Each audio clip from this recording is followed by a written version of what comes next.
Hey guys, good afternoon, sunshines. No, I'm not on video. Let me see.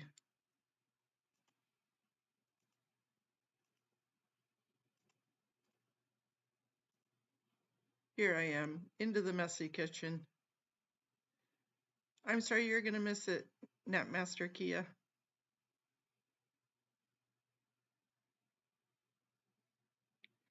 I figured we would just go on for the police commission. Audit's gonna be there. She was going live. And I do believe in, hey Kathy, good morning. Good afternoon. Hey Style.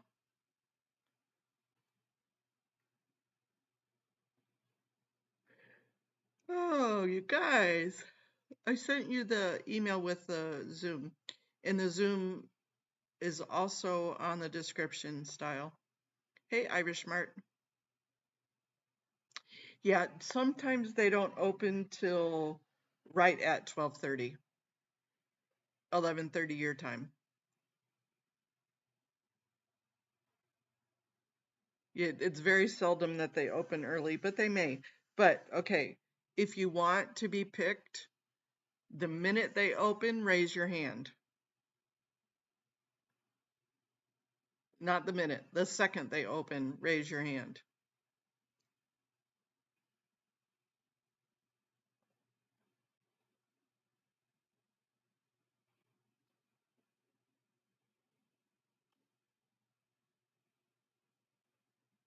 Because if you don't, they do not. And they go very,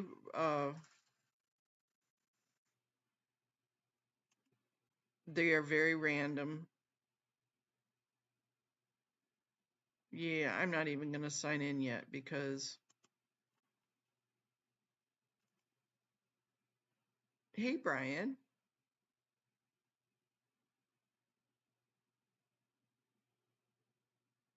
I didn't see Brian. Is Brian in here?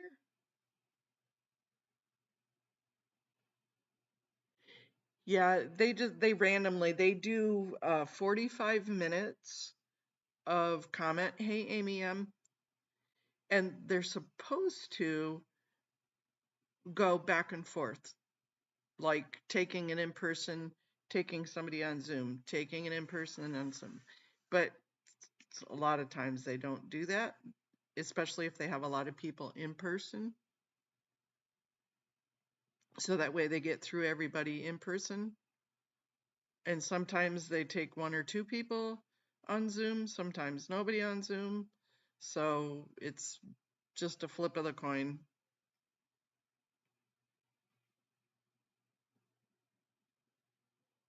But it seems to work if you raise your hand right away. It seems to work a little bit better.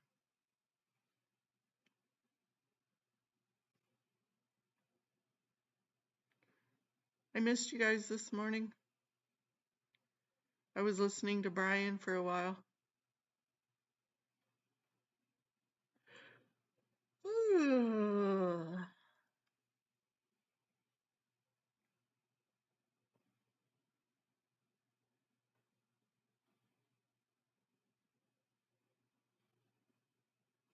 Nope, they didn't have a meeting last week, so it's probably going to be busy today. Hey, great grandma, if you're still here. Hello.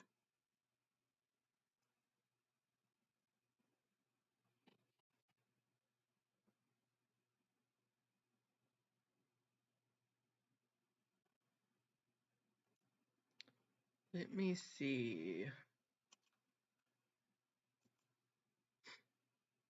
Audit said she's going to be at 12:20. She's going to be on, so we'll catch her. And then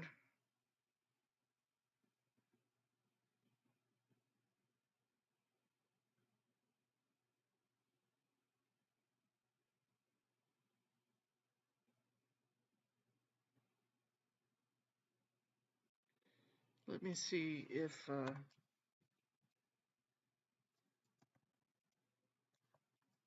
if Serge or Michael are live.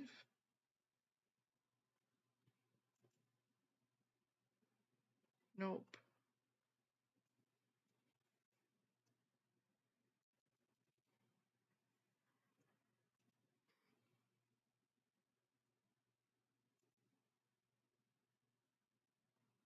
Why am I not subscribed to Literally Michael? That's just wild. I'm subscribed to Serge. I got unsubscribed from Michael. That's not good.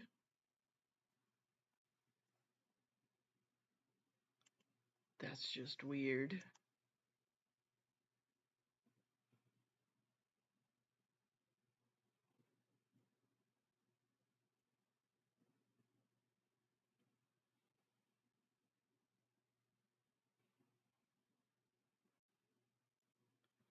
We're going to put audits on to, yeah, I was still I was subscribed to both of his paws one, his animal one, and him in both of my accounts. But thank you for checking, Peter. I am known to be in the wrong account, but I did have both accounts. How are you today, Peter? Yep, she has a new. Woohoo! Mr. Squirrel's cousin has arrived in Hollywood. Yay!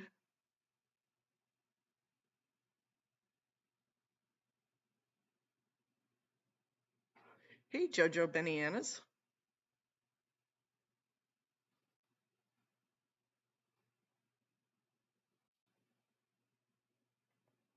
Yeah, she does. She has a little bit of her information wrong, but that's okay. I need to do yard work. I need to do housework.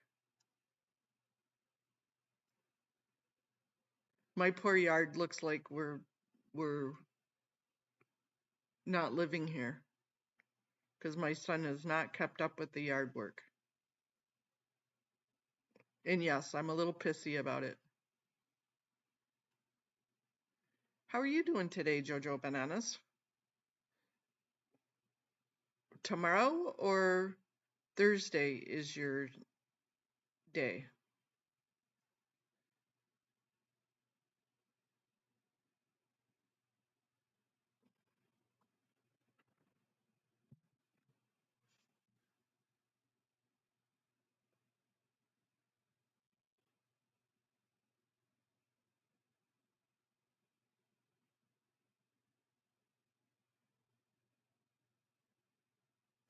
So today, what are some things that make you go, You know what? I'm gonna plug my phone in. I got this fancy dancy little charger thingy for my phone. So that way, if and when I go out, um,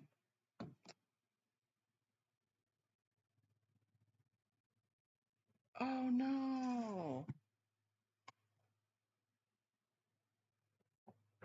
Oh, I'm sorry, Joe.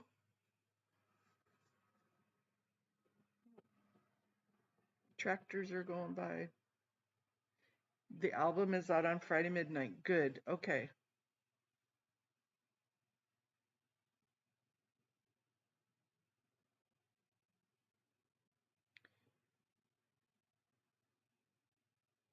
Uh, well, you need to be healthy.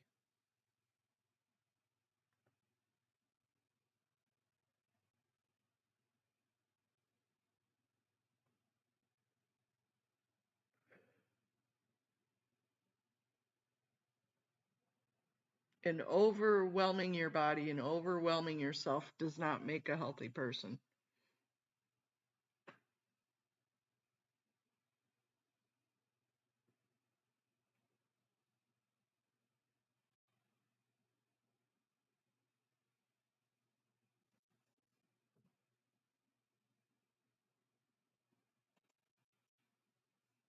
Yep, I agree, Joe. You need to take care of yourself. I am right in a spot where my chair keeps rolling away from the table. And put my brake on. Amy, you gonna try and call in or Zoom in?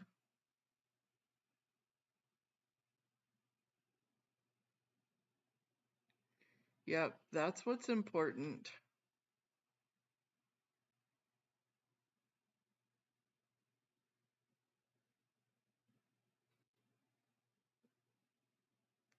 Things that make you go, Um, I don't know. I'm just curious as to this community is so confusing sometimes.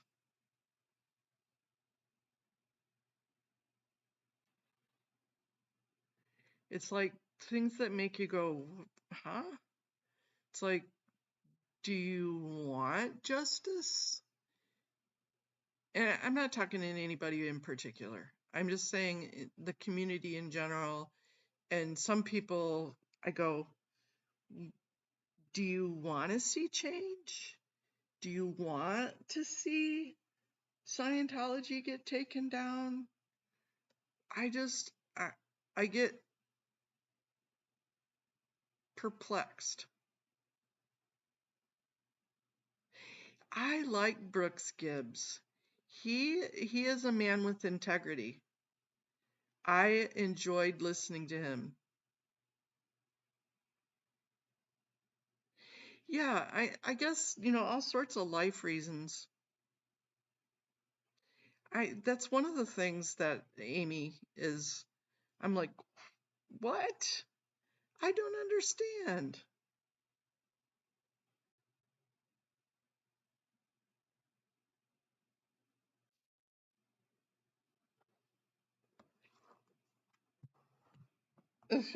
Well, yeah, I know, but I like to know somewhat of the.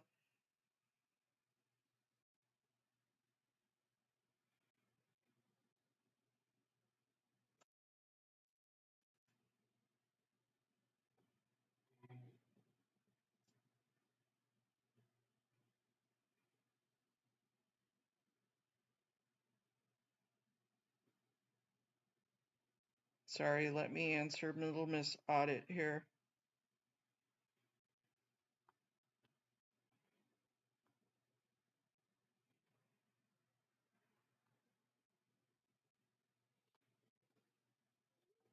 She's getting ready. Yeah, I don't know, Amy. I kind of feel that way. Hey, the battle. Uh, Good afternoon to you.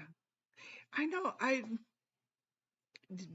but there's always a reason for everything. I mean, even if the reason is craziness, that's still a reason. Just be black and white about it. I just don't understand.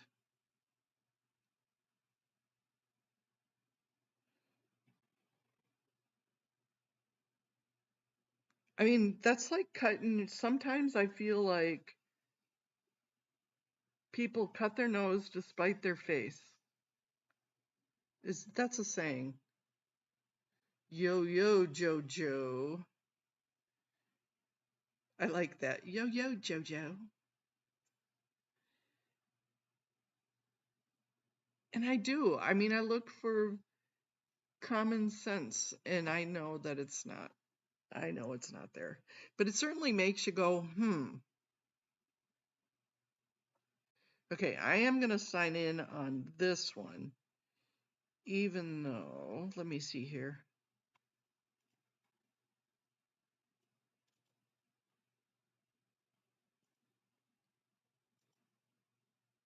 Join from the browser.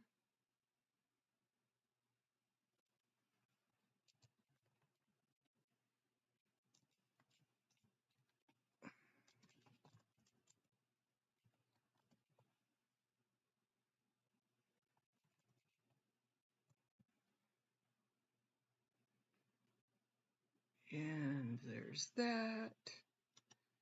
And then open new tab and a link. Launch.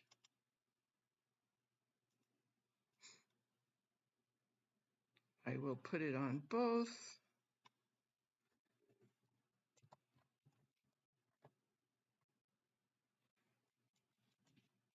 Sorry while I do this.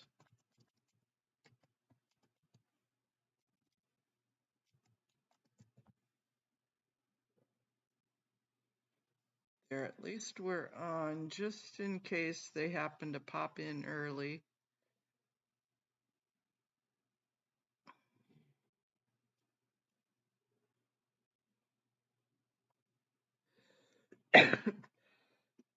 Yeah, I'm signed in now too.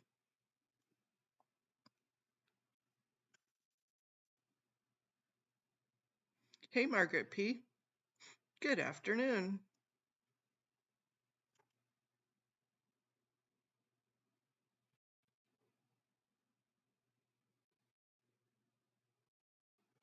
Yeah, Kathy, it would just be so much easier if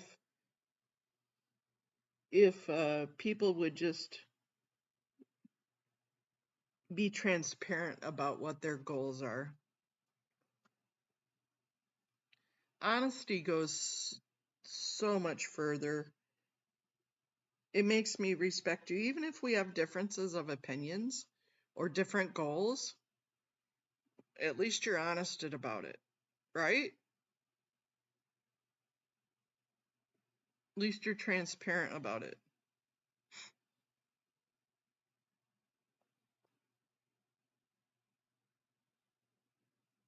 We can have different goals. We can have different ideas. Again, we can have different politics and different paths.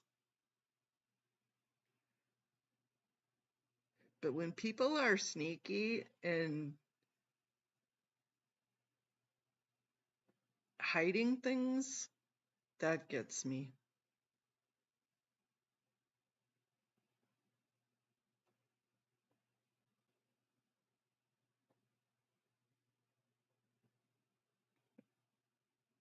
Okay, rant over.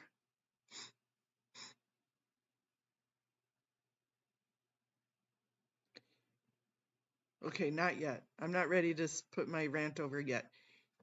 If you're going to be my enemy, at least be a formidable enemy.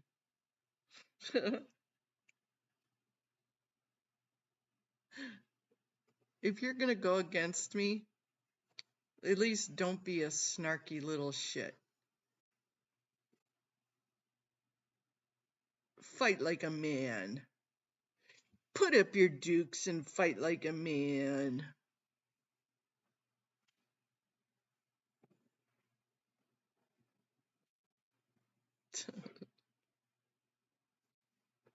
That's okay, Style. I'm sorry, I didn't mean to lose you.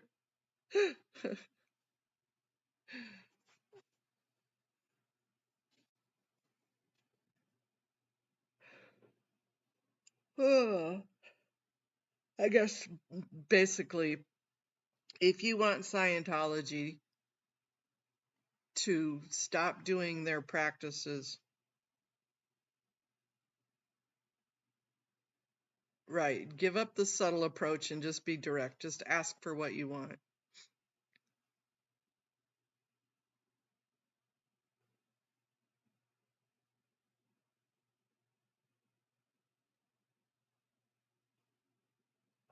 I know. But you know what? Let's all if we're all going to be for the same intention of taking down $1 billion cult, let's just do that.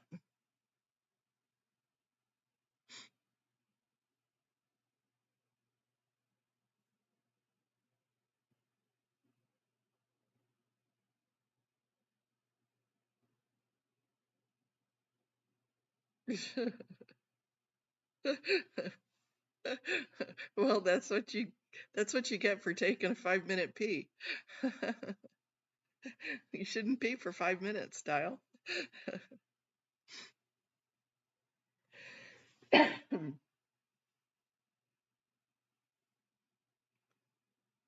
Oh, goodness sake. Let's get back to the fun things of life. Style. Miss Cabbage's present went in the mail yesterday. Hopefully it doesn't take as long to get to Chicago as it did to get to Wisconsin.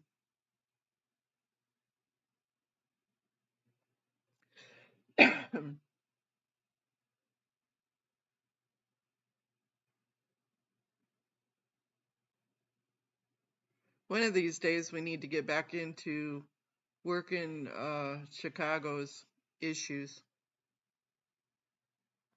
Yeah, Irish. The important question is, did Style wash her hands? Yes, she did, and she sang the ABCs the whole time she did. We're hoping.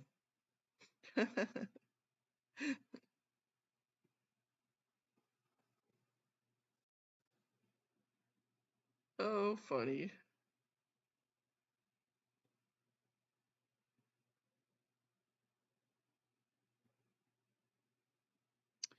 You know, Windy City Thetan Watch is down in Florida now, I believe.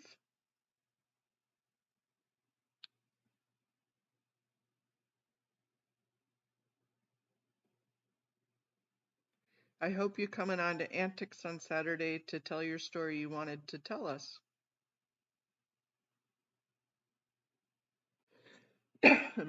Is Antics having a panel Saturday?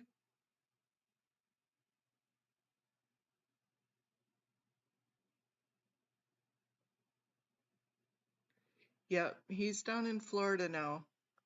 I'm not too sure what he's doing. I'm pretty sure he's working like a big boy. We haven't seen much of him in a while.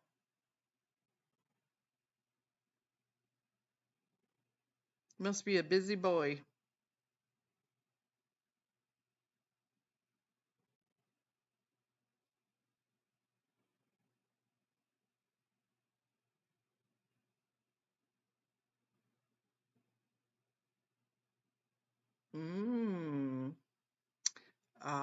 She does the knitting and chatting stream on Saturday. That's correct, yes.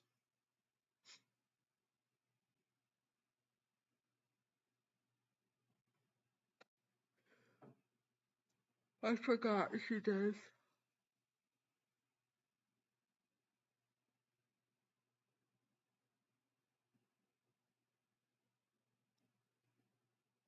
Yeah, I've got a meeting here in a little bit too.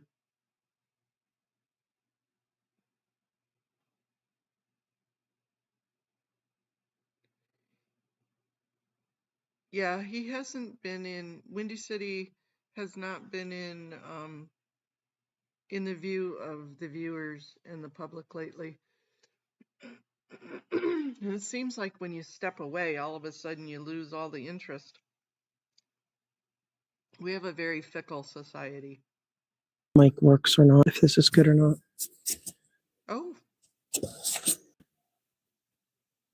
We have a surprise guest. you guys hear Audit? Oh wait, I want to go on TikTok live too, guys. I just need to know if this mic is working. Hey, Chief Troy. Good. How you doing? I'm back at the helm for the day. Oh, he was the interim. Yeah, and I guess he's taking over because the Audit here chief's. for a second while she's. So now he's an assistant. No, he's the he's the assistant chief because he was he was interim and then he's like now second. So he's second, and it's still high. If you want, you could ask him if you could talk to him after. Like, if there's no, why not? Go for it. You only live once. What time is this? 9:30. What time is it over?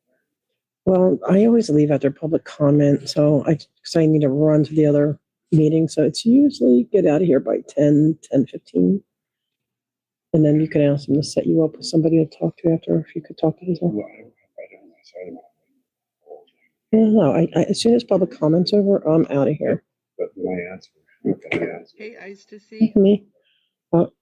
Yeah, you could go up and say you want to make sure, like in writing, that this is, you know what I mean? Like, But if I leave early, how do I? oh no, they would send it, you ask them to send an officer right away, so you go talk to them right away. And then you leave after it. Okay, hey guys. Hey, Tommy, do you have a business card on you? Thanks. This is police commission, guys. Thank you. First, Thank you, sir. We're peeking in. We're peeking into audits. I get privacy. Is it? Hey guys, TikTok, everybody. That's the new OIG. You guys hear me? Yes. Thank you, sir.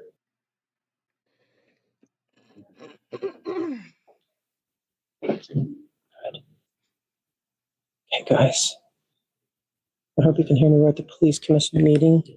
My chat keeps disappearing. Hey guys, is this microphone good or is it better without? Hey, TikTok. We got TikTok in the house too. This is the police commission. Assistant Chief Choi is in the house today. We think that the chief is in Washington. Things work out the way they're meant to. That was perfect. We have a surprise. Mr. Michael. Yes, he looks good. He look good. There we are. Talking to the popo. As soon as they So hi start, guys. So I will know switch that over to TikTok doesn't normally get to come their live, Zoom. but this time you guys are with us. Everyone's saying hello, good morning. I have to tell them that the door thing still's not open. I can't get in because it's too heavy of a door. Good morning, Autumn, Amy, Peter, thank you for my squirrely. Hey, Jen. Yeah, Michael's here. ADT, Kirby's mom. Hello. Hey, Peter, Oh, do good, you're audit. going to We're Zoom. restreaming her. No, keep bombarding me with the Twitter. I love it, Amy. I love it. You're doing good stuff over there.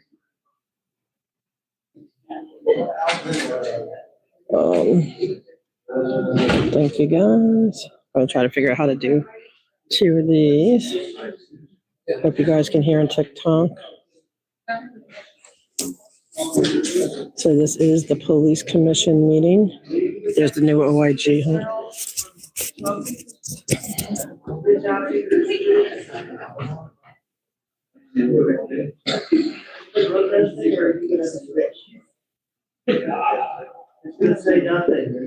Thank you, Peter. I got the hiccups, guys, so forgive me.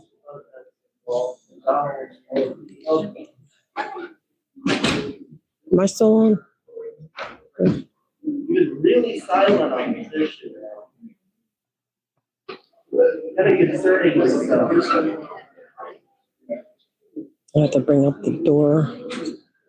What would you call that? The door thingy? Like,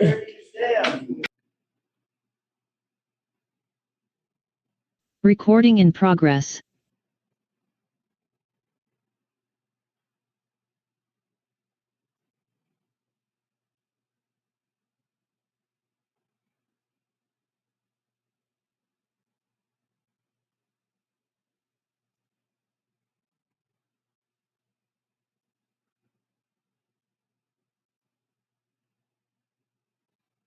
Okay. We are in. My hand is raised.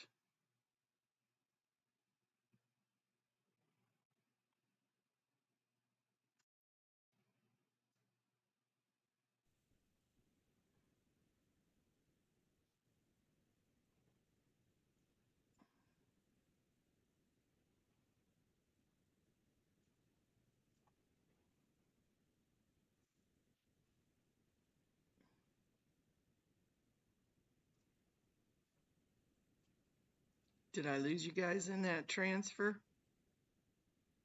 We do not have any sound from them yet.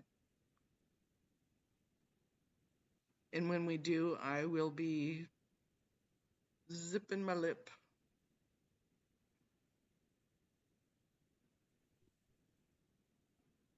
Good morning, Commissioners, Chief Choi, Mr. Sibley, Madam Secretary, Inspector General Matthew Barragan, Mr. City Attorney Carlos De La Guerra, and members of the public. Today is Tuesday, May 20th, 2025. It is 9:30 a.m. This is the regular meeting of the Los Angeles Board of Police Commissioners. Madam Secretary, please call the roll. Good morning. Please let the record reflect Commissioners Suthers, Shields, and Kalanche are present, and we have a quorum, Mr. President. Thank you. We welcome everyone attending this morning. The Police Commission is committed to ensuring equal access to its meetings. It is requested that individuals who require the services of a translator contact the board secretary no later than the day preceding the meeting. Whenever possible, a translator will be provided. Sign language interpreters, assistive listening devices, or other auxiliary aids and/or services may be provided upon request. To ensure availability, you are advised to make your request at least 72 hours prior to the meeting you wish to attend. All public comment will be heard during item number 2 on the agenda. We will dedicate a total of 45 minutes to public comment. Members of the public will have 1 minute per agenda item for a maximum of 2 minutes total. At the request of the speaker will be given 1 additional minute for general public comment for a maximum of 3 minutes total. Members of the public, if you choose to participate in the public comment portion of the agenda, you can participate in this meeting in a number of ways outlined on the agenda. Members of the public who participate in public comment are reminded that they can speak to any item on the agenda or matter within the jurisdiction of the Board of Police Commissioners. Public comment is your opportunity to address the board, so you are free to express your opinion on matters before the board and to generally express when you disagree with other opinions expressed. However, directing your comments to other individuals who have spoken or attacking others who have expressed their opinions shall be deemed off topic and your public comment period will be concluded. Message for those attending the meeting in person. These meetings are regular meetings between the board, the department, and key stakeholders. Meetings of the Board of Police Commissioners are open to the public. The state's Ralph M. Brown Act affords the public the opportunity to be present at the meetings, hear the presentations and dialogue in real time, and provide feedback via the public comment period. During these meetings, there's a need for the board to carry out the public business expeditiously without delays or disruptions. Members of the audience shall not engage in any conduct which causes an actual disruption of the meeting. Those attending in person are reminded that disruptive behavior will be cause for removal. If you disrupt this meeting, you will be provided with only 1 warning to cease disruptive behavior. If you fail to cease such behavior, you will be removed from the meeting. All attendees must be seated.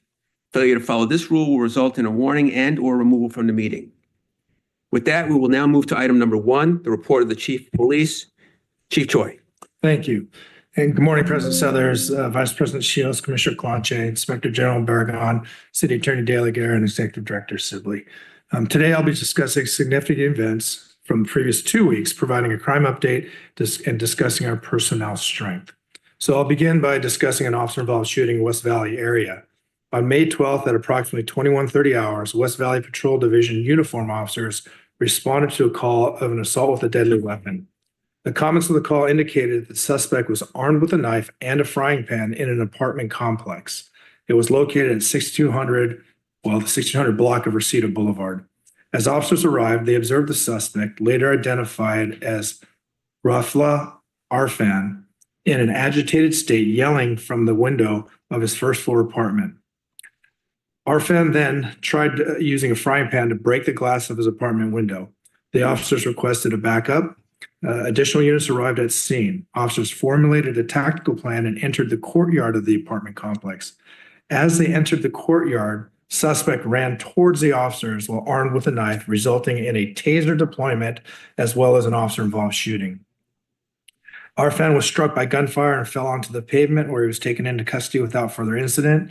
He was transported to a local hospital where he was treated for his gunshot wound. Arfan was absentee booked for ADW on a peace officer. No officers or community members were injured during this incident. A 5-inch kitchen knife was recovered from the scene and booked as evidence. Force Investigation Division investigators responded to the scene and are investigating this incident. We also had another officer-involved shooting in Foothill Division. On May 16th at approximately 12:55 hours, Foothill Division uniform officers responded to a radio call of an assault with a deadly weapon suspect at the 7800 block of Beck Avenue. It's a multi-unit property. The comments of the call indicated the suspect, later identified as Jose Ramos, stabbed his wife multiple times. Upon officers' arrival, they walked to the rear of the location where they were directed by a witness to the adjacent pathway between the units. There, officers encountered Ramos advancing towards them with a knife raised in his right hand, resulting in officer-involved shooting and the deployment of a 40 millimeter less lethal launcher. Ramos was struck by gunfire and fell to the ground. He was then taken into custody without further incident. After the officer-involved shooting, officers continued down the pathway and observed the victim on the ground suffering from multiple stab wounds. The officers rendered aid to both the victim and Ramos until the Los Angeles Fire Department arrived. The victim and Ramos were transported by a rescue ambulance to a local hospital where they both succumbed to their injuries. A knife was recovered next to Ramos and it was booked as evidence. No officers or other community members were injured as a result of the incident. Operations Valley Bureau homicide investigators responded to the scene and are conducting the investigation into the stabbing death of the victim. And Force Investigation Division investigators respond to the scene and are investigating the officer-involved shooting. So year to date now, we've had 15 officer-involved shootings compared to 13 for the same time last year, which is an increase of 15.4%. We also had a pursuit resulting in serious injury, traffic collision, and then serious injury. So on May 12th at approximately 8:30 p.m., officers assigned to the Southwest Division Gang Enforcement Detail were in the area of Santa Rosalia Drive and Hillcrest Drive when they observed a community member enter a vehicle. The individual appeared to be under the influence, so officers attempted to conduct a traffic stop, but the driver accelerated away, initiating a vehicle pursuit. The pursuit traveled southbound on Crenshaw Boulevard, passing Vernon Avenue. As the officers approached the intersection of Bryanhurst, they were involved in a traffic collision with an uninvolved vehicle occupied by 3 community members. The impact caused the uninvolved vehicle to travel southwest, where it collided with a concrete barrier, plastic water barriers, and a chain link fence. The police vehicle also struck the same barriers before coming to rest against the curb. The officers were able to exit their vehicle before it caught fire. The initial vehicle being pursued fled the scene. The driver is known to the officers, and the investigators are conducting follow-up efforts to locate and apprehend the individual.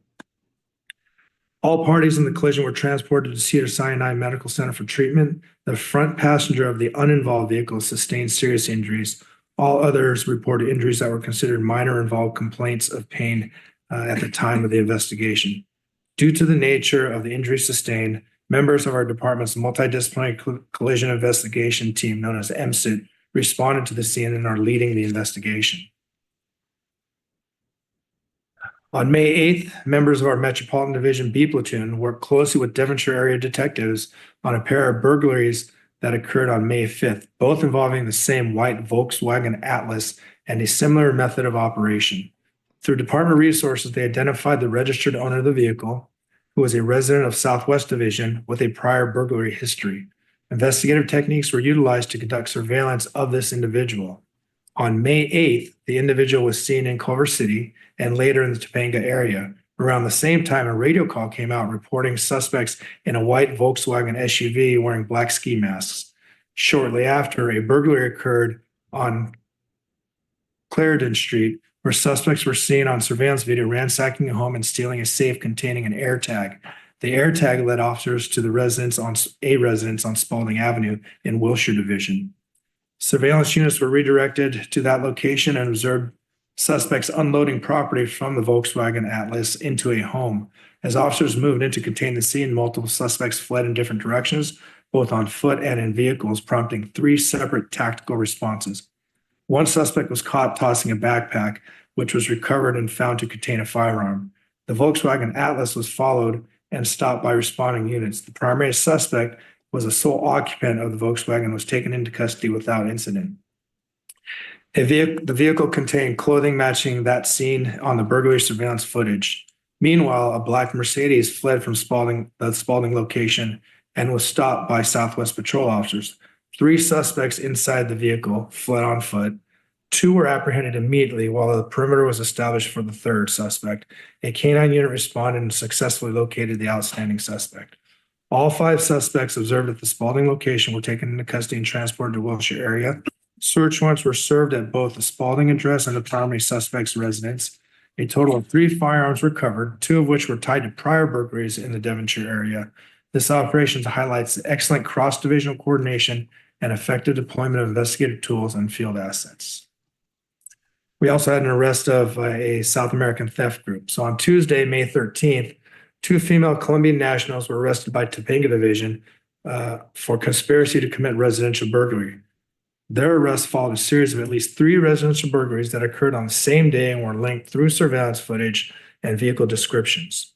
At approximately 8 p.m., one of the females was captured on surveillance video approaching a residence in a white Audi.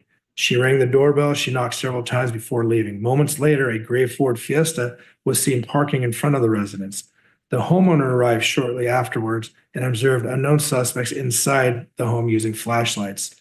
The suspects fled to the rear of the property. Around 9:30 p.m., a second call reported suspects fleeing from another residence. Air Support located a white Audi seen earlier, and Topanga patrol officers conducted a high-risk stop, detaining the 2 females. Inside the vehicle, officers recovered stolen jewelry, electronics, suspected controlled substance, possibly cocaine, 2 cell phones, stolen license plates, and U.S. currency, all booked as evidence. The investigation revealed that both suspects had been in the U.S. for approximately 1 year. One of the women had a prior arrest for larceny in Connecticut, while the other had no known criminal history. During interviews, one suspect admitted to targeting homes with no cars in the driveway. She would knock on the front door and confirm no one was at home before coordinating with unidentified male accomplices who would then break in through the rear. She did not disclose any further information or details about the male suspects. The case was presented to the Van Nuys Branch District Attorney's Office. Prosecutors filed 3 counts of residential burglary against each suspect, as well as 1 count of theft related to the stolen license plate.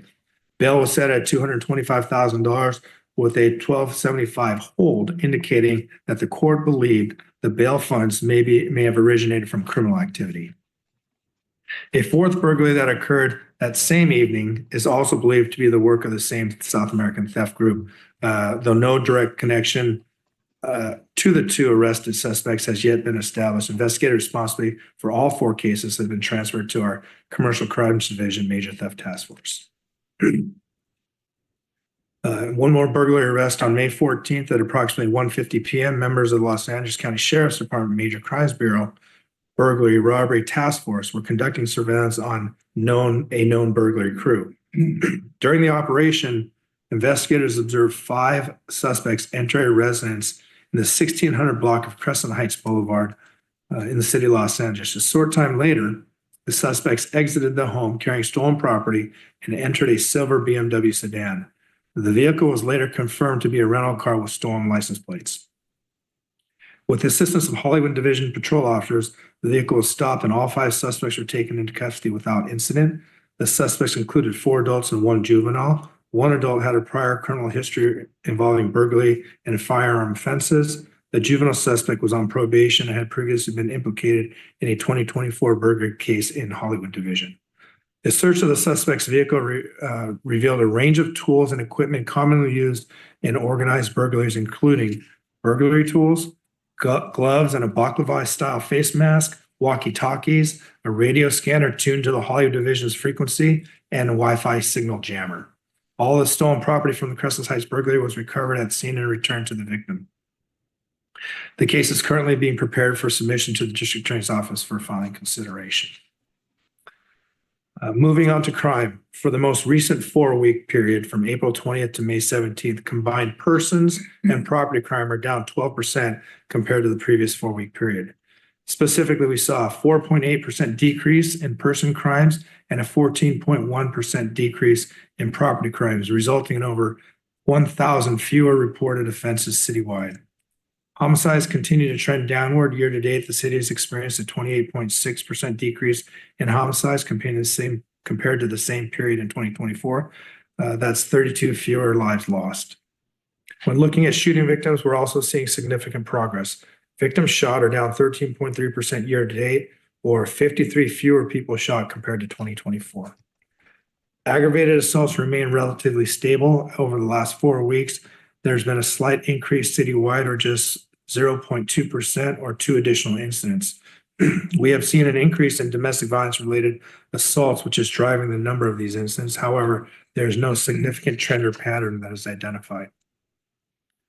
Robberies are down 12.4% over the past 4 weeks, with 73 fewer incidents compared to the prior 4-week period. In terms of robbery types, strong arm robberies accounted for nearly 46% of all robberies, while firearm involved robberies were down 20.4%, or 28 fewer cases, making up about 21% of the total robberies. Burglaries have also declined across all bureaus, down 13.1%, or 118 fewer cases over the last 4 weeks. Residential burglaries are down 8.3%, with 523 incidents during the most recent 4-week period. Motor vehicle thefts are also down 6.4% citywide in the last 4 weeks, a reduction of 98 incidents. The most common stolen vehicles remain consistently the Toyota Tacoma, Chevy Silverado, Hyundai Elantra, Honda CRVs, Honda Accords, and Civics. Couple of last points, comments I'd like to make. Last week was National Police Week in Washington, D.C., where Chief McDonald, our honor platoon, and our surviving families participated in the ceremony honoring our fallen officers. Additionally, command staff and rank and file participated in the Police Unity Tour, where we ride from New Jersey to Washington, D.C. to raise money for the National Police Officers Memorial Wall to honor our fallen officers. I'm thankful for all those that participated in honoring these officers that gave their ultimate sacrifice. Then lastly, our personnel strength. As of May 19th, sworn is at 8720, civilian personnel is at 2658, and our reserve officers remain 362. That concludes my comments. Thank you, Chief. And thank you for the update. Also, thank you to all the personnel who were able to participate last week in National Police Week, and you personally participating in the Police Unity Tour ride. Appreciate that. I don't have any other comments or questions on the Chief's report. Vice President Shields. Thank you. Just a question about the pursuit that led to serious injury.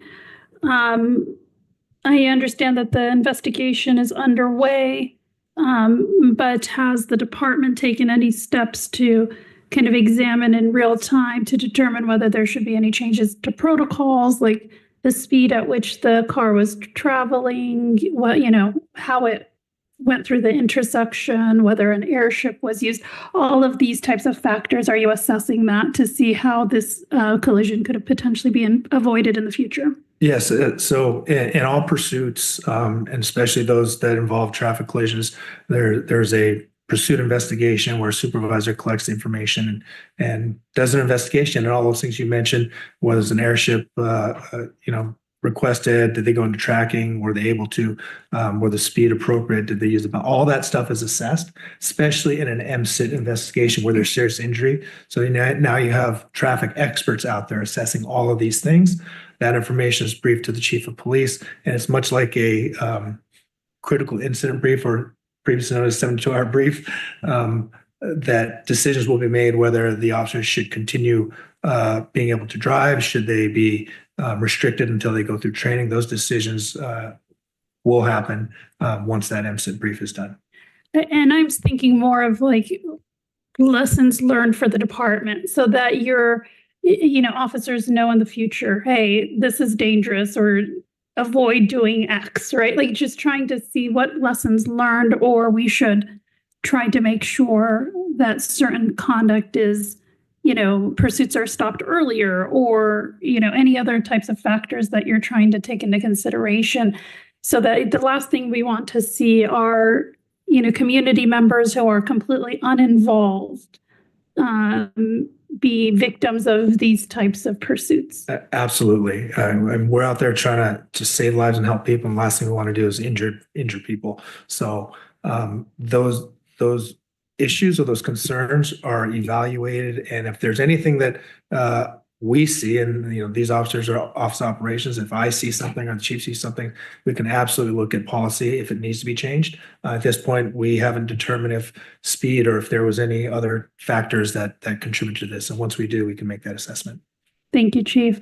And thank you for the updates on the significant arrests that were made in your participation in National Police Week. I also want to send my condolences to the Los Angeles Sheriff's Department, who lost a very young deputy yesterday in an off-duty traffic accident. I think these are and again, with the officer-involved shootings that occurred, those will be assessed and evaluated at a later date, subject to the investigation that's ongoing. I also understand that the victim who was stabbed multiple times, the officers attempted to render aid to the victim, and that can also be a very traumatic incident. Have the officers been, given any resources to deal with that type of stress? Yes, absolutely. BSS was contacted and they responded out there. Okay, thank you. Thank you. Commissioner Kalanche. Thank you. Thank you, Chief Choi. Just an additional question. I had very similar questions about the traffic collision, the pursuit. Maybe I missed this, but did you mention, or maybe you can provide this information, how many patrol, and I know this is GED, but how many patrol cars are actually in the pursuit? I don't have that information right now. Okay. Once MSIP briefs us, we'll have all those details. Okay. Okay, that was it. Thank you. Thank you. We'll now move on to item number 2 on the agenda, public comment. Madam Secretary, please call the first speaker. The first speaker is Michael Hubert.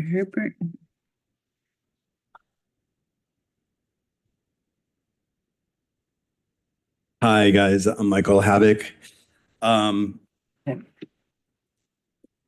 here.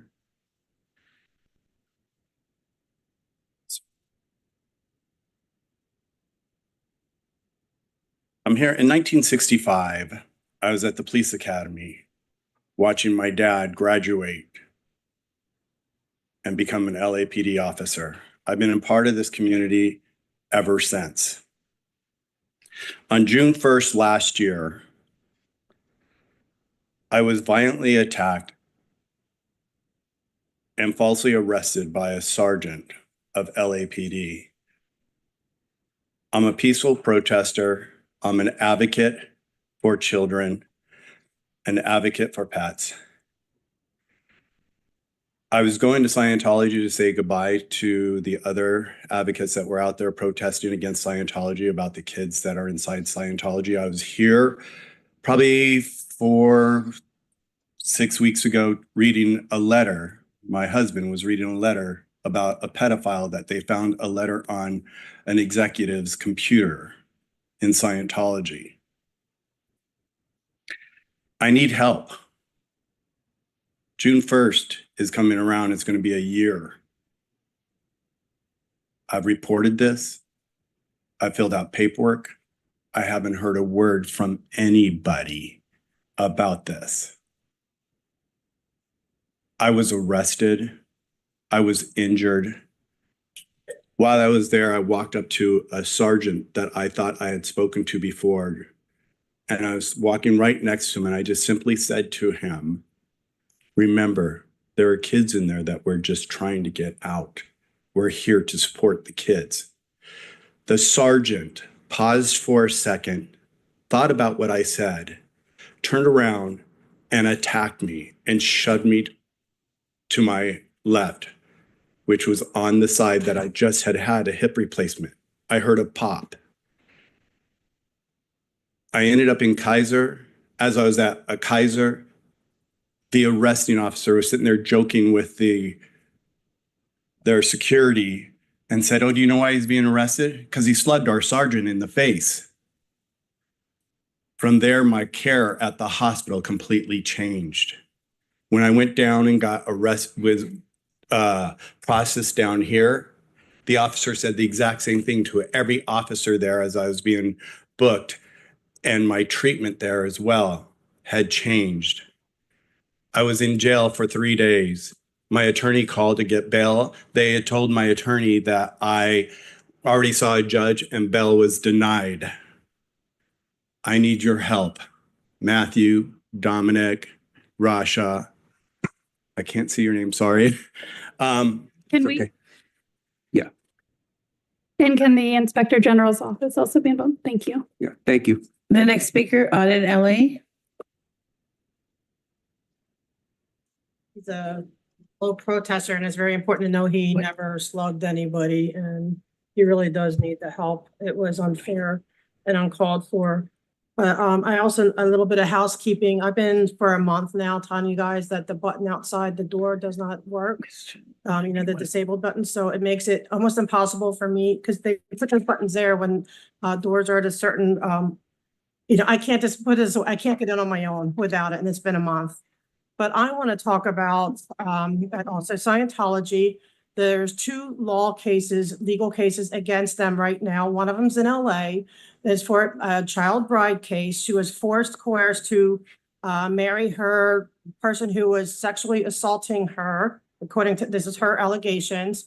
And instead of reporting it as a victim, she was 16, he was 26. And they basically forced them to get married to cover things up. So there needs to be laws changed as far as children, youth being able to get married, first of all.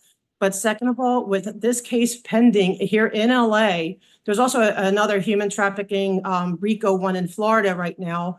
I do not believe that Scientology should be on your CPABs until these cases are cleared. To me, they're not in good standing. If there is a child bride victim case and it's before a court here in Los Angeles, okay, that is serious charges that she was forced to marry her abuser, and that she is then, and then you have like Janet Wieland and these people on your CPABs. I've been coming here for a long time saying they don't belong on your CPABs, but it looks bad. It's in bad form because if they are found guilty of this, which in my opinion they likely will be because it's systemic, the abuse. How bad does it look that they're advising LAPD, like the people who are forcing children to marry their abusers, allegedly, okay, that they're giving you advice, on what to do in this community. It's ridiculous. It has to stop. And I'm going to keep coming and saying, I'm going to go to the CPACs. And then, like Hollywood Division is even, kind of have like private CPAB meetings now. They don't want the public there. Even I don't me for how long have I been coming here? One time because, okay, but that was a protest. Okay. But other than that, I'm respectful. I am, I'm just coming here. I am supporting the children and the seniors and the elders. And I don't want anyone being forced to marry their abuser because they refuse. And look at the Danny Masterson case. Those victims were not allowed to seek help. They're not allowed to go for help. It's illegal. They cannot do it. So when you finally have a case that comes to court, and I can understand, well, if there are so many victims, why aren't they all coming to court? They're not allowed. And there's a lot of pressure for them not to. And there's a lot of fair gaming that goes on when they do. They're going through a horrible thing. So I'm asking you to look at this case. It's Jane Doe versus Gavin Potter. It's here in Los Angeles. It's serious. And please get them off your CPAB in the meantime. Thank you. The next speaker, Andrew Gravener. Looks like they're taking in person first. Roll my eyes. I hate it when they do that. Starting off with the chief's report, the chief's report should be limited to a maximum of 3 minutes at every meeting. If the chief's report exceeds 3 minutes, we should match the amount of time the chief takes. Regardless of how long the chief takes to give his report, everyone should be able to speak both in person and on the phone. Otherwise, the chief report goes on way, way, way too long. We got other stuff to do today. We don't need to sit there 15 minutes of propaganda and such. Just say the necessary information and then the chief can shut up for the rest of the meeting. But again, I find it kind of interesting y'all were interested in we're kind of concerned about the car chases, but we know that nothing is going to go on about that. because the car chases, the news stations love the car chases because they're great ratings for the news stations. They love seeing the LAPD speed down the highway, down the street, injuring other people, causing major crashes and damage and harm to the community and everything, because it's great for those TV ratings. So you're just going to keep speeding down the street and all that stuff. And you're continuing to shoot and kill people too. That's the main thing that's up this year. Crime itself is down, but you apparently need more money while the rest of the city sees mass layoffs and funding cuts and everything. But you need more money. We have the consent agenda. For the consent agenda, we have a donation for 10 automated license plate readers so that you can send more data to Trump immigration officials and all kinds of stuff. But remember that you don't assist Trump immigration officials except for when you're but here you are getting more automated license plate readers to send more data to Trump immigration officials.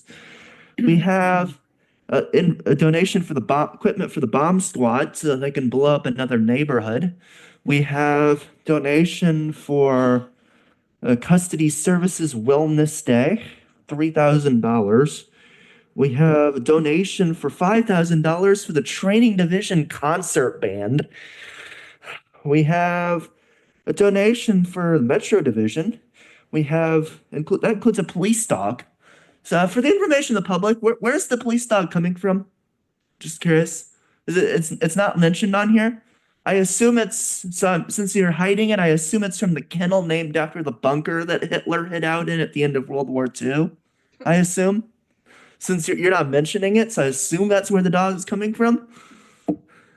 Why are you hiding that information? Everyone knows where you're getting the dog from. Next on Zoom, we have Defend the LAPD. Hi, yes. All items, please. Defend the LAPD, you're on. Yes, can you hear me?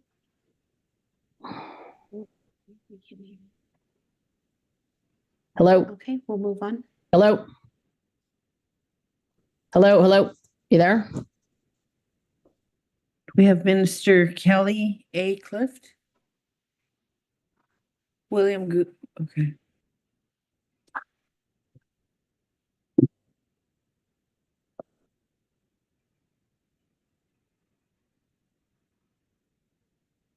Minister Miss Kelly Cliff, I would like to make a complaint. May 17th, I tried to make a 911 police call. I was not able to make the police call. Someone answered the phone and said, as if I was playing on the phone, and I was not playing on the phone. And whatever was going on in Washington, D.C., it would not have interfered with me making a police report to get the police to come to my apartment and take a police report. Because Washington, D.C., the White House, they know all the police chiefs. They know all the police chiefs. They know you, former police chief, and you did absolutely nothing to help me choke the first Asian police chief. A Spanish police officer broke into my apartment, committed sexual acts against me. The first Black female, Karen Bass, the two of you go together. First and first, doing nothing. First and first. Karen Bass issued a $1 million settlement check and gave it to a short little Spanish female police officer. I'm not a homosexual, never have been, don't want to be, and not interested in changing my gender. So whatever happened in Washington, D.C., they know who is being honored. They know whether you're doing your job or not. You were the perfect person to break what was going on because it was intern. When Karen Bass made it public, why don't you want to be police chief? Apparently it was intern. You were the person to break what was going on. I'm the lady that was raped in his sleep by Barack Obama and Bill Clinton, courtesy of California. It happened in Barack Obama, Denny's restaurant in Culver City, California. Denny's restaurant has been demolished. You were the person to break what was going on. It was intern. You were intern police chief, Karen Bass, first Black female mayor. I met the first Black mayor, Thomas Bradley. Thomas Bradley was giving me an award. Thomas Bradley looked at my name and he asked me, was my name spelled correctly? And my answer was no. Now, the first Black male mayor looked at my name. My name didn't look correct. You, Sean, you, Karen Bass, Los Angeles City Council, first Black female mayor, don't see anything wrong with this. You ought to be you're ashamed of yourself. You're a disgrace to the Asian community. You were the person to break what was going on. I am, and you can verify I'm telling the truth. I'm Minister Miss Kelly Cliff. How can I witness Jesus Christ to people when your police chiefs allow people to be raped, robbed, and murdered, steal their estates, get police officers to steal their estates? How can I witness Jesus Christ? If you take time to read the Bible, Jesus Christ was a strong man. Ma'am. Thank you. Thank you, ma'am. Thank you. Thank you. Madam Secretary, please call The the next speaker, please, is Megan.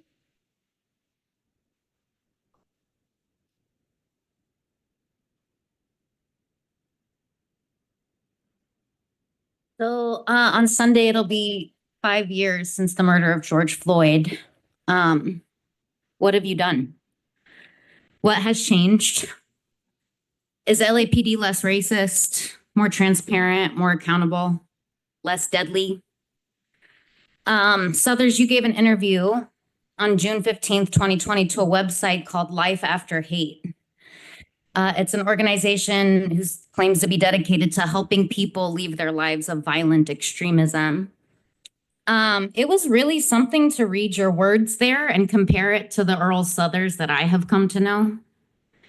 Quote, just because a person has done something criminal doesn't make them any less of a human being. You don't treat them like less than a human being because now you're taking them into custody. I bet Jermaine Pettit would be surprised to hear that. I bet Keenan Anderson would be surprised to hear that. I bet Earl Collier would be surprised to hear that. I bet Yang Yang would be surprised to hear that. I bet Linda Becerra Moran would be surprised to hear that. Did any of the people I just mentioned even commit a crime? Quote, I think what's going to happen is that law enforcement agencies and municipalities are going to have to open their doors to community members who want to have these very frank and candid discussions. I'm a staunch advocate of civilian oversight. You started your tenure as president of this commission by delivering a gross little self-congratulatory speech about how you're going to start holding quarterly community meetings. How many did you hold before you gave up? 3? 2. Definitely didn't have one in Q4 2024. I haven't had one this year. You don't want frank and candid discussions with the community. You forcibly remove them when they want to have frank and candid discussions about your cover-up of child molestation at the Santa Monica PAL. You have decreased public participation in this meeting. In 2020, the public had 2 minutes to speak on every single agenda item, and that was after the agenda item was actually presented, and now it's 3 minutes total. No matter how many agenda items are crammed on there because you cancel meetings every other week. You've canceled 5 this year, 5 out of 20. How many more people need to be killed? How many more families have to speak their loved one's name into this microphone while you sit there stone-faced? Or on your best day, Kalanche, call for some fake reports created by the people responsible for the murder. How's that going? Okay, the next speaker will be Matios Kadane. And for the record, we are having issues with the Zoom public comment contacts, so we will continue with in-person only. So on the updated task force report, just a couple things to say about that. We've already listed out all the ways that LAPD collaborates in information sharing and just straight up helps out ICE during raids with traffic control, as folks have witnessed. But I think it's really telling that LAPD, the department, felt comfortable, sharing an incomplete report to this body. I think they see you guys for what you are, the rubber stamping body that you are. And I also think it's really telling that, that they felt fine kind of proceeding with that bit of information. And I think it's really indicative of the fact that LAPD wants to be a secret police department, right? We see that through legislation. We see that through the fight back against the Watch the Watchers community tool. And so just kind of naming how ineffective this body is, how much of a sham it is, and the true intent of this department. I want to mark the 33rd anniversary of the 92 rebellion, especially as we think about the killing of George Floyd and the subsequent righteous calls for abolition, even defunding that have come as a result of that. And I want to, even thinking back to the 1992 rebellion, thinking about Operation Hammer that preceded it, the onslaught that Black and brown communities received, the killing of Latasha Harlins, the beating of Rodney King, all these justified, righteous instances of rebellion and resistance have been in response to true violence by these bodies. At a very young age, I encountered the Wikipedia page for the 1992 rebellion, and it was characterized as a military conflict. And it was actually listed as two kind of, opposing sides, where one side was rioting Black and brown community members, and the other was Korean shopkeepers, the LAPD, and the National Guard as one consolidated force. Just now, I pulled up the Wikipedia page for this event, and it lists the parties to this military conflict as rioters and looters listed as Crips, Pyrus, Bloods, Mexican Mafia, Florencia 13, MS-13, 18th Street Gang, and the other side being government forces, with the United States, state of California, armed civilians, notably from Korean American communities, defending property from rioters and looters. Dominic Choi, I know you said you didn't join the LAPD as a direct result of the 1992 rebellion, but you did list witnessing the looting of stores as a notable memory in CBS interviews specifically, if I remember. And I do want to talk about even the inefficacy of the Board of Police Commissioners and even Community Police Advisory Boards, CPABs, which were a direct result of these riots in some ways. And I want to frame them as what they are, because we see, since then, as Megan listed all these names, and those aren't even all the names. Oscar Leon Sanchez, there's so many more that have been killed by LAPD. The violence hasn't stopped, but it is a function of counterinsurgency to mask that violence, and that's what this body is. I yield. Cody Ball.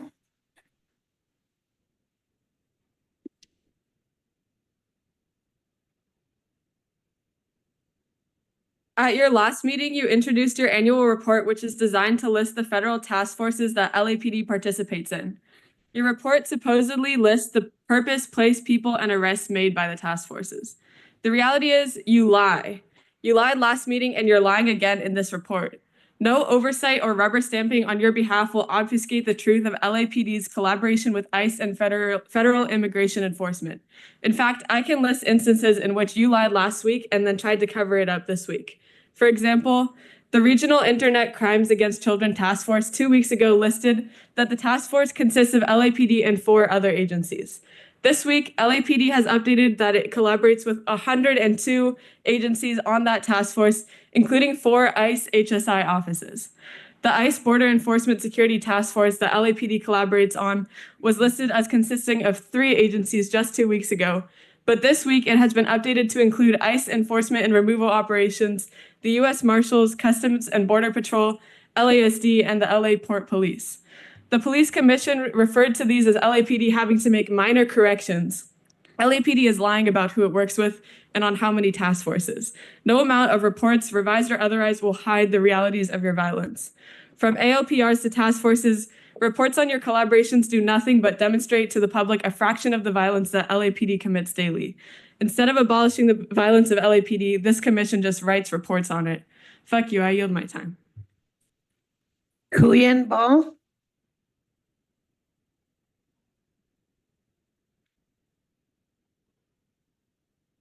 Dominic, I'm so glad you decided to join us today. Matias already mentioned some of your comments, but I have another quote from you in which you say, quote, "There's no mystique in this department. We're open. We're transparent. We're welcoming and we're here to help. And so it's super, super awesome that you fucking lied to us 2 weeks ago. You all, as Cody mentioned, released a bullshit report in which you lied. You silly gooses released a report with so many inaccuracies that you had to come back because you were a little bashful 2 weeks later with 3 more pages to your report. While we were all here sitting, we had to listen to your babbling in which Rasha asked, quote, "Are we sure these are the only federal agencies or other agencies involved in this JTTF, Joint Terrorism Task Force?" The LAPD presenter, the one you all brought, said, quote, "Correct." That is how we report it. After being directed to update the report, however, LAPD now lists that it works with an additional 14 agencies, plus the original 2 listed. It is not previously listed that ICE HSI was on the JTTF, but this week's report does list that. JTTF is one of the many task forces on which the police and federal agencies investigate, share information about, and track people who may not have even committed a fucking crime, but may only be, quote, suspected of committing a crime in the future. Reports of, quote, suspicious activity or SARS are sent to this task force, which is housed and has a physical presence in LAPD. Furthermore, this report lists task forces on which LAPD works with federal agencies on investigations in which a person may or may not have considered a crime, and a person's information is then shared between task force agencies regardless of what crime they've committed. An example of this is the Joint Terrorism Task Force, which works with the local fusion center.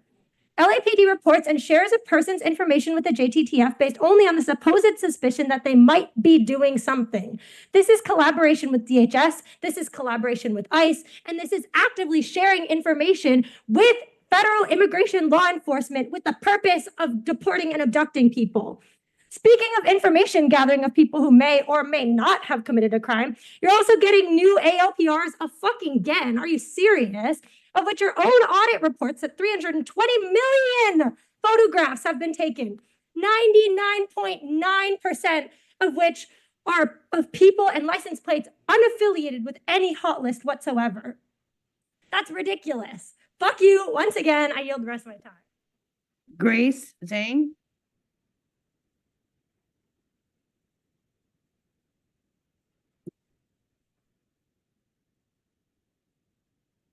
What we are witnessing today is not public safety. It is the continuous consolidation of a counterinsurgency infrastructure funded by white wealth, shrouded in philanthropic legitimacy, and deployed to criminalize Black and Brown communities under the guise of security.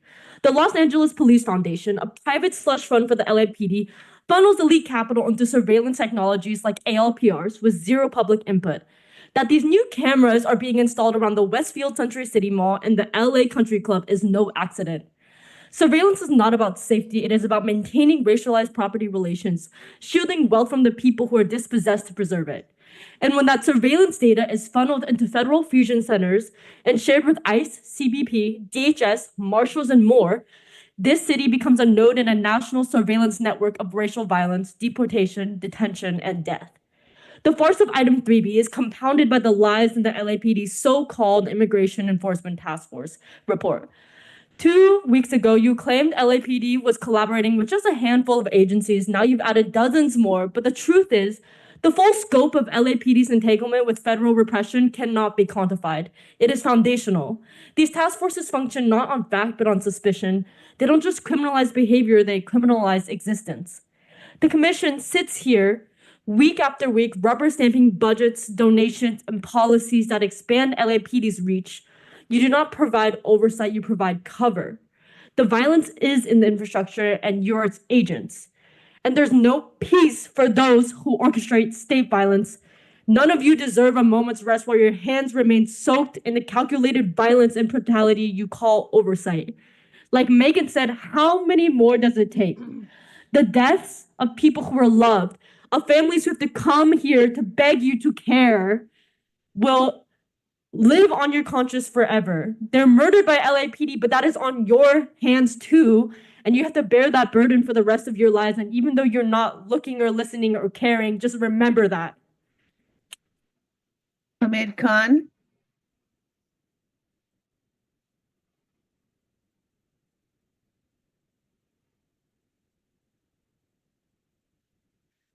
as we continue to bear them and completely just I don't even know what more to say, because I think we also have to recognize that how flawed by design this institution is. Next year is going to be 100 years for the Los Angeles Police Commission. 1926 is when it was formed. Now, how do you create an oversight body? But throughout history, when shit happens, you have to bring independent agencies to investigate the oversight body and the agencies that are committing these crimes. Watts Rebellion, McCone Commission, a former CIA director. Let's go to fast forward to what Martios was talking about, Rodney King, that 1992 rebellion. Then you have Christopher Commission. Then you have William Webster's Commission. Christopher was Clinton's Secretary of State. William Webster was a CIA director. Fast forward to 2000 in Rampart Division. What happens? You have the DOJ that's going to sue the city and forces a consent decree. 187 paragraphs. 187 paragraphs. That's what the most intense fucking consent decree that has been around in the history of the United States of any police department. Let's fast forward to 2020. Now, let's not even go anywhere. 3 different independent commissions are set up to investigate. What the fuck are these people doing? I mean, who are these people? So I think to expect them to do anything beyond the rubber stamp body is foolish or naive. But I think it's only like, just where the heck, and even using that language is a waste of time, like where the heck is your conscience? Kalancha, you were running a youth organization, immigrant youth. Time after time, we are bearing this thing that they are collaborating 24/7 through various systems with ICE and the federal government. Time after time, we come back that how they are targeting youth, how Black and brown youth have been targeted very, very, very precisely, that they get hunted by various programs. PATH. Do you know what PATH is? Providing alternatives to hinder extremism, an LAPD program.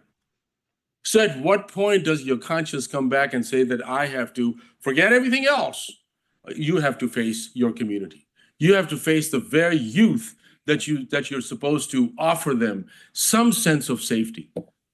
So why did you get caught up in this lie? Because as my comrade Matios also said, the sanctuary is a binary. Either it is or it's not. You can't do circles around it. And you definitely can't do circles around us, because we're not going anywhere.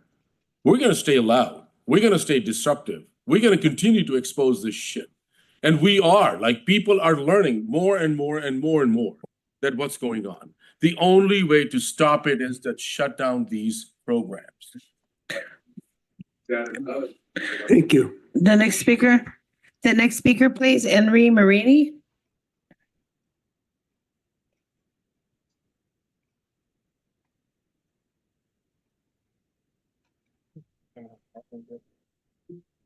Okay.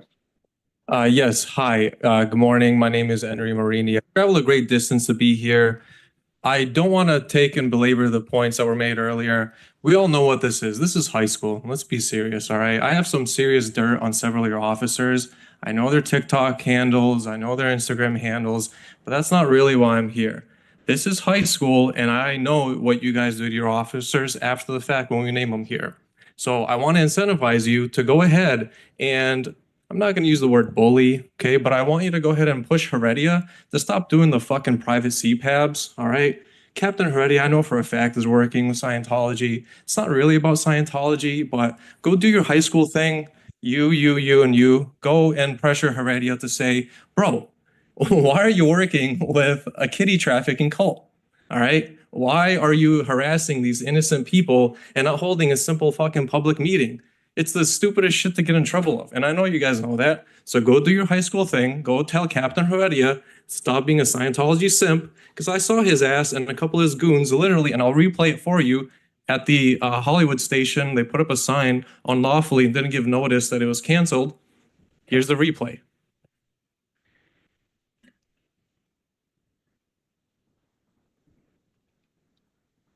And that's why this is high school. I caught his ass. I stood there for 40 minutes afterwards thinking that he knew nobody, well, he was expecting nobody to be there, but I caught his ass, all right? I also heard him literally audit LA, and I heard him in the fucking station. All right, he was in the back office pretending not to be there. So again, this is high school. Can you please just do your high school fucking thing? Text him right now, message him on Instagram, tell him, bro, why are you canceling CPABs?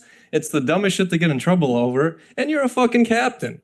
That's what Captain Heredia does on his free time. He messages people like Janet Whelan, Moxon, and all these other shitbags that are part of Scientology. So please, do your job as high school bullies. Go pressure Heredia to stop doing the canceling and the unlawful no notice given of CPABs, all right? Honestly, it's the easiest shit. Other thing, please do tell Ishmael Penato, the Scientology mole that works over at Northeast, I said hello. Give him my best and warm regards. Tell him I wish him well. I'll likely see him in court soon, but do give him my very warm regards. Tell him I love him. I wish him all the best. And to please also tell him, if he could, to stop lying on his police reports. That would be really great. I don't think it's too much to ask. I think even more beautifully, he admitted on his own police report when I was bullshitly charged with a misdemeanor vandalism count, which I, to this day, only activist that fucking beat Heidi Soto and gave her the middle finger, and I caught her ass on a video recording admitting she knew the charge is bullshit. So please, do your high school thing. Thank you. Sir, if you want to make any complaints, can I ask the department and the Inspector General's office to follow up with this individual? Yes, Jonathan Foster. Investigator that'll be outside in the lobby with you. I'm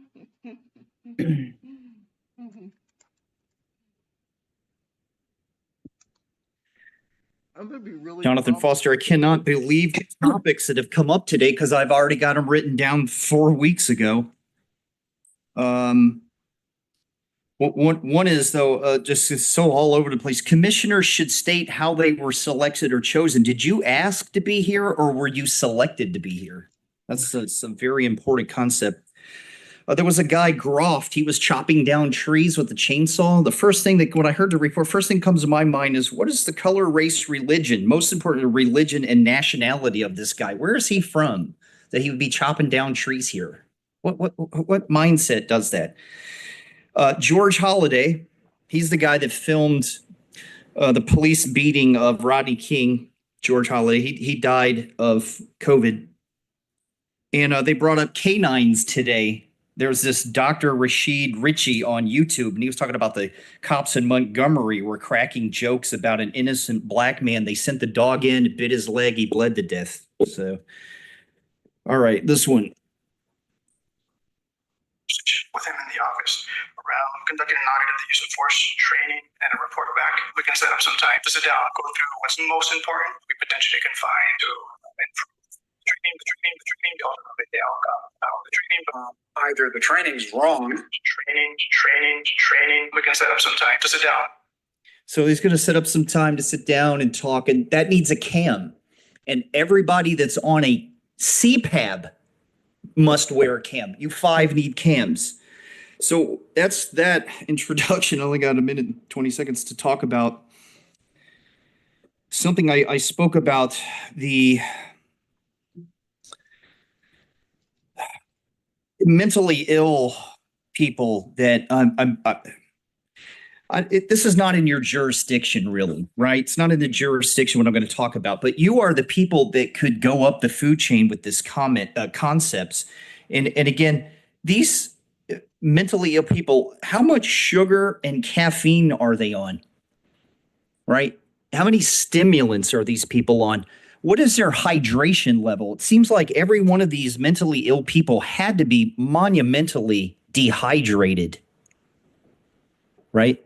They have no proper sleep, no omega-3s. They don't eat raw vegetables. They're not on a multivitamin, stuff like this. And then they on a lot of caffeine, a lot of sugar with no hydration. And then they end up getting in a conflict with the police department. And so something has to be done about this. But these people are alone, like Wilver Blanco, alone. Linda Sarah Moran, alone. Takar Smith and Yang Yang were with people, but they were still dehydrated and on stimulants. And hydration is phenomenally important. Thank you. Maybe you could talk to the people up. Thank you. Thank you. That is our last speaker, sir. Thank you, Madam Secretary. We'll now move on to agenda item number 3, consent agenda items. Well, We have items 3A through I today. I'm going to pull 3A. no zoomy.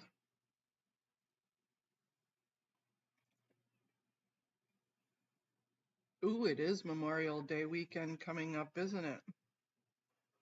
I forgot about that. Well, no zoomy. Let's go to, yeah, that was BS. We heard them fine. You know damn well they were.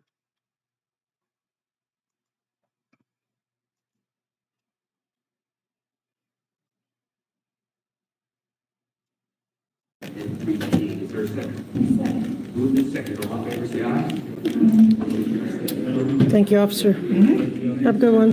You too. Thanks. I'll wait for, maybe Henry, I'll sign you up at City Hall. Hi. I'll sign him up over there. Does anyone know? Sorry, I can't. Chat keeps disappearing horizontal. So guys, man, crazy that they couldn't do Zoom again. I'm finding it really weird, but then again, with everything broken.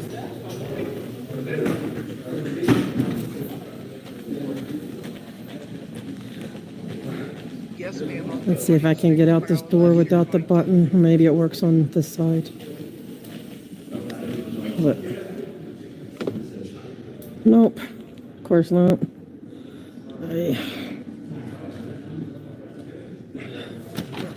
Prisoner on it. Sorry, yeah, the button doesn't work. Yeah, that's, I know, for a month now. And I can't, yeah. Thank you, I appreciate it. I prefer to do it myself, but they won't fix it. Thank you. Yeah, for a month I've been telling them. We'll just put her on mute. Were you wanting to do yours in the morning, Miriam? If so, I'll hold off. It's no big deal. I don't mind.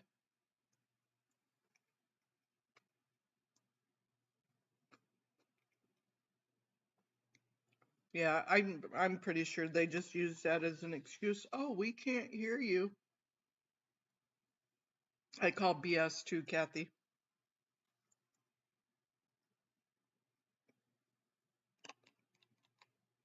Yep, sorry, Style. Okay, guys, well, hop on over to audits.